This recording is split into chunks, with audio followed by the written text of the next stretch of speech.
Assalamualaikum warahmatullahi wabarakatuh. Halo anak-anak, masih tetap semangat belajar bukan? Ya, kalian harus tetap semangat dan tetap menjaga kesehatan. Ya, sekarang ketemu lagi dengan Bunda. Kita masih melanjutkan tema 8 ya nak ya, Raja Muda Karana atau Pramuka. Nah, melanjutkan yang kemarin, kita sekarang masuk ke subtema 2 ya, pembelajaran 4. Di pembelajaran 4 kita akan belajar tentang kemandirian saat melaksanakan ibadah. Nah, sebagai warga negara kita berhak memeluk agama kita masing-masing. Di Indonesia ada 6 agama yang resmi dan diakui oleh pemerintah. Yuk sebutkan agama apa saja itu? Ya, pinter. Ada Islam. Yuk sambil kita tunjuk gambarnya ya nak ya. Kemudian ini ada Kristen, Protestan. Ini ada Kristen, Katolik, ada Hindu, ada Buddha. Ini ada Konghucu. Nah, Udin dan teman-teman taat dalam beribadah. Seperti kalian semua juga harus taat beribadah. Karena kita umat Islam, kita harus beribadah sesuai dengan ajaran Islam. Mereka melaksanakan ibadah dengan kesadaran sendiri. Ayo, dengan kesadaran sendiri.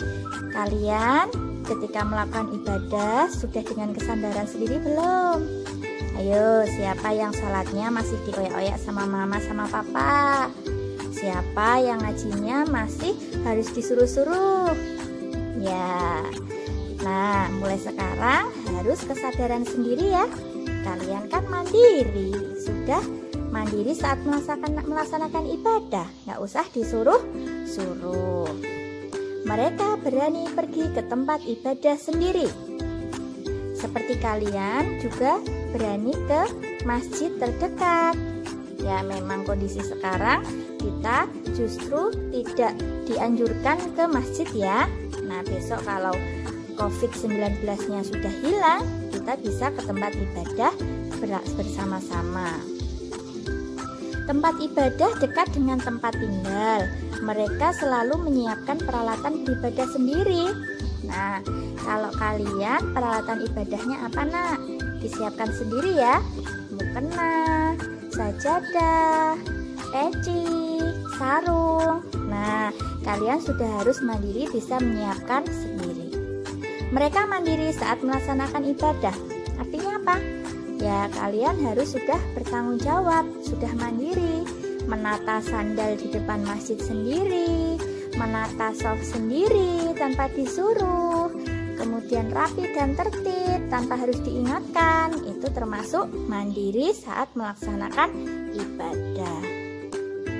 Anak-anakku, taat dalam beribadah itu sesuai dengan janji Pramuka loh, yaitu takwa kepada Tuhan yang Maha Esa. Taat dalam beribadah juga sesuai dengan pengamalan sila pertama Pancasila. Bunyi sila pertama, yuk bareng-bareng, apa nak? Ketuhanan yang Maha Esa, betul. Lambangnya apa nak? Sila pertama? Betul, pinter semua, yaitu berbentuk bintang. Sebelum Bunda lanjut, mari kita mengulang sebentar tentang macam-macam agama yang ada di Indonesia dan tempat ibadahnya, ya nak ya. Baik, kalau Islam tempat ibadahnya di mana nak? Betul, masjid. Kemudian kalau Kristen, ini Kristen Protestan di mana? Gereja. Sama ya, Kristen Katolik dan Kristen Protestan itu sama di gereja. Lalu ini agama apa tadi nak? Hindu, betul. Di mana tempat ibadahnya? Di pura. Ya, kalian sering melihat pemandangan ini misalnya di mana nak? Di Bali ya. Bali kan banyak pura. Selanjutnya ini umat Buddha. Tempat ibadahnya seperti candi. Nah, ini namanya wihara. Kemudian yang seperti ini membawa seperti tongkat kecil, ada asapnya. Nah, hiyo ini namanya ya. Ini adalah Konghucu. Ibadahnya di mana? Kelenteng. Baik, ini adalah gambar sila pertama, yaitu bintang. Berikut ini beberapa contoh pengamalan sila pertama Pancasila. Nah, ini Edo taat menjalankan ibadah. Edo beribadah sesuai agama yang dianutnya. Berarti Edo mengamalkan sila pertama Pancasila. Edo beragama apa ini, Nak? Kristen Katolik. Nah, kemudian ketika kalian sebelum makan kalian berdoa, sesudah makan berdoa. Ini juga termasuk mengamalkan sila pertama Pancasila, Nak. Karena berdoa adalah tanda ucapan terima kasih kepada Tuhan. Ini lihat, Dayu sedang apa ya? Dayu merawat tanaman. Dayu mencintai tanaman. Dayu mencintai makhluk ciptaan Tuhan. Nah, ternyata ketika kita mencintai makhluk ciptaan Tuhan, kita termasuk mengamalkan sila pertama juga. Teman-teman yang di rumah punya tanaman kesukaan siapa? Nah, kalian sering merawatnya tidak? Apakah kalian rajin menyiramnya? Bagus, kalau kalian juga menyiramnya, merawatnya, kalian termasuk sudah mengamalkan sila pertama Pancasila juga. Selain tanaman, bisa apa lagi? Betul, hewan peliharaan juga harus dicintai, kemudian dirawat. Nah, juga termasuk mengamalkan sila pertama Pancasila. Kalian semua sudah paham? Yuk kita kerjakan bersama-sama yuk. 5 contoh perilaku yang menunjukkan pengamalan sila pertama Pancasila. Mudah sekali ya, Nak. Tadi sudah dijelaskan. Boleh beribadah dengan baik. Lalu kalian tulis merawat tanaman, menyiram tanaman, berdoa sebelum makan, berdoa setelah makan, banyak sekali. Silakan ditulis. Selanjutnya, kamu sedang bekerja kelompok, temanmu harus beribadah. Apa yang kamu lakukan? Jawabannya apa? Silakan ditulis. Mengizinkan teman untuk beribadah. Kita tidak boleh menghalangi teman kita beribadah, ya Nak ya. Itu adalah salah satu bentuk pengamalan sila pertama juga, yaitu mengizinkan dan mempersilahkan teman untuk beribadah. Selain menjaga dan merawat, ternyata memanfaatkan tanaman dengan cara yang baik, termasuk menjaga makhluk ciptaan Tuhan. Nah, juga termasuk pengamalan sila pertama, Nak. Contohnya memanfaatkan pohon kelapa. Ingat, di sini ada kata-kata cara yang baik. Artinya, ya kita manfaatkan dengan baik. Ya, tidak boleh kalian cabut-cabut tanaman, merusak pohon. Itu tidak mengamalkan sila pertama, justru melanggar. Nah, kalau pramuka identik dengan pohon kelapa atau pramuka itu dikenal dengan pohon kelapanya, kita memanfaatkan pohon kelapa juga termasuk pengamalan sila pertama. Nah, beberapa manfaat pohon kelapa adalah sebagai berikut. Siapa yang tahu ini apa? Ya, sapuli dari apa, Nak? Dari tulang daunnya. Daun kelapa. Lalu ini ada apa? Rumah. Ini dibuat dari apa? Pohon atau batang kelapanya. Lalu ini, kalau ini nggak asing lagi nih, pasti kalian nantikan kalau Idul Fitri, ya kan? Iya. Ini adalah ketupat. Enak dimakan dengan apa, Nak? Iya, opor. Ada yang suka makan dengan rendang, sate. Wah, jadi lapar ya. Ya, bentar lagi Idul Fitri. Meskipun kondisinya kita sedang susah, tidak mengurangi semangat kita untuk tetap beribadah dan semangat dalam Ramadan besok ya, Nak ya. karena pahalanya tetap sama.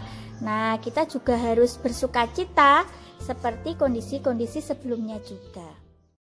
Yuk, sekarang kita belajar tentang gerak ya, tentang SBDP ini.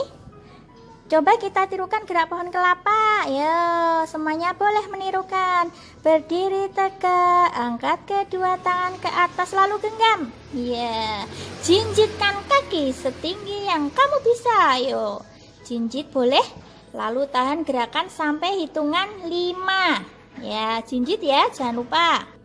Setelah itu, berdiri tegak, angkat kedua tangan ke atas lalu genggam. Setelah itu jinjit lagi, tapi sekarang miring ke kiri, lalu miring ke kanan. Hore, kita semua sudah bisa. Apakah kamu dapat menirukan gerak pohon kelapa dengan baik? Ya, yang belum menirukan boleh menirukan sekarang. Nah, anak-anak, ini juga ada tentang gerakan PJOK-nya, yaitu menirukan gerak pohon kelapa termasuk melatih kelentukan badan.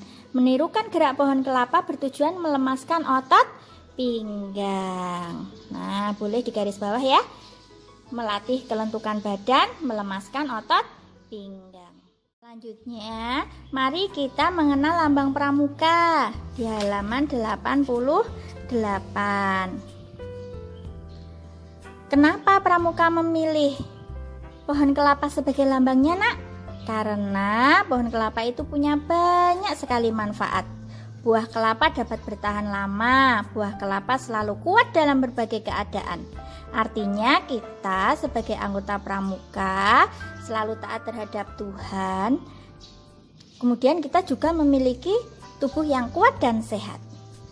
Lalu anggota pramuka selalu kuat dalam menghadapi tantangan. Ayo, kalau kalian ada tantangan tidak boleh menyerah, tidak boleh mutung, tidak boleh banyak mengeluh, harus kuat.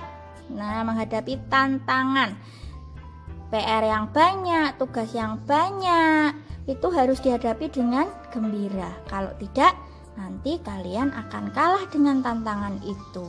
Kalian akan nanti? Akan jadi terlena. Terlena itu artinya ya jadi malas, ya. Buah kelapa dapat tumbuh di mana saja. Artinya anggota pramuka dapat menyesuaikan dengan keadaan sekelilingnya.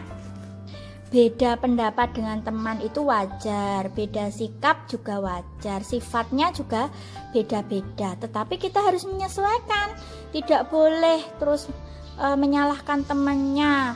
Kemudian tidak boleh kalian kalau keadaannya tidak seperti yang kalian inginkan lalu kalian mutung atau tidak mau bermain, nggak boleh. Harus menyesuaikan dengan teman-temannya. Karena ingat, aku sebagai anggota pramuka bisa tumbuh di mana saja. Lalu pohon kelapa menjulang lurus ke atas. Artinya pramuka mempunyai cita-cita yang tinggi. Nah, lurus ke atas artinya cita-cita yang tinggi.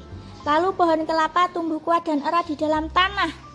Artinya memiliki tekad yang kuat, berpegang kuat pada landasan yang baik. Selanjutnya, kelapa pohon serbaguna.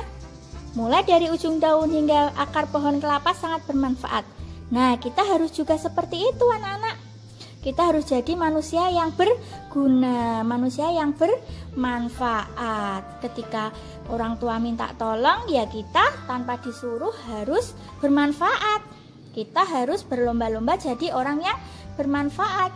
Jangan sampai kita malah jadi anak yang membebani orang tua. Kalau kita melihat rumah nggak rapi, ya kita rapikan. Ada sampah berserakan misalnya, ya kita bantu membereskan. Nanti kita jadi anak yang berguna. Nah, semuanya ingin kan jadi anak yang berguna? Sudah kalian dapat pahala, nanti disayangi orang tua, kalian jadi Jadi bisa melaksanakan atau bisa menjadi seperti anggota pramuka yang tadi, bermanfaat untuk sesama tadi. Nah, tentu saja kita juga akan menjadi anak yang baik. Berguna itu juga secara umum besok kelak kalau kalian sudah dewasa juga bisa berguna buat bangsa dan negara kesatuan Republik Indonesia, berguna untuk umat manusia. Kelak kalau kalian sudah besar, sudah hidup di masyarakat, kalau kalian dari sekarang sudah terbiasa ingin berguna dengan orang lain, berguna untuk orang lain, maksud Bunda, besok kelak kalian besar pasti juga berguna untuk umat manusia. Teman-teman, ini adalah diagram tentang arti lambang pramuka. Ada 1, 2, 3, 4, 5. Nah, kalian bisa tuliskan, Nak. Ini sudah diberi contoh 1 bertahan lama. Artinya apa tadi? Artinya apa tadi? Pramuka memiliki tubuh yang kuat dan sehat, kuat menghadapi tantangan. Nah, di sini. Kemudian ini bisa diisi bebas. Misalnya kalian ingin mengisi yang kedua, buah kelapa dapat tumbuh di mana saja. Ditulis di sini. Artinya anggota pramuka dapat menyesuaikan dengan keadaan sekelilingnya. Lalu ini ditulis, pohon kelapa menjulang lurus ke atas. Artinya apa tadi? Betul, cita-cita yang tinggi. Lalu pohon kelapa tumbuh kuat di dalam tanah. Artinya apa tadi? Betul, anggota pramuka berpegang kuat pada landasan yang baik. Lalu pohon kelapa serbaguna. Berarti apa? Anggota pramuka harus bermanfaat untuk semuanya. Kita sampai di halaman terakhir untuk pembelajaran 4 ya, Nak ya. Nah, sebelum kita akhiri, kita ceritakan yuk, apakah sikapmu sudah sesuai dengan penjelasan tersebut? Coba kita pikir. Oh iya, sudah ditulis. Sudah karena saya pantang menyerah. Nah, sudah karena saya bermanfaat untuk keluarga saya, boleh. Sudah karena saya punya cita-cita yang tinggi, juga boleh. Ya, silahkan ditulis. Mungkin untuk pembelajaran kali ini cukup sekian dulu ya teman-teman. Kita tadi sudah belajar tentang apa aja, yuk disebutkan di awal. Betul, tentang mandiri dalam mengerjakan ibadah sesuai dengan pengamalan sila pertama. Lambangnya bentuknya apa? Ya, betul, bintang. Lalu tentang nama agama dan tempat ibadahnya. Lalu belajar tentang arti lambang pramuka. Nah, sekian dulu dari Bunda. Tetap semangat belajar ya sayang ya. Tetap sehat semuanya. Tetap semangat semuanya. Assalamualaikum warahmatullahi wabarakatuh.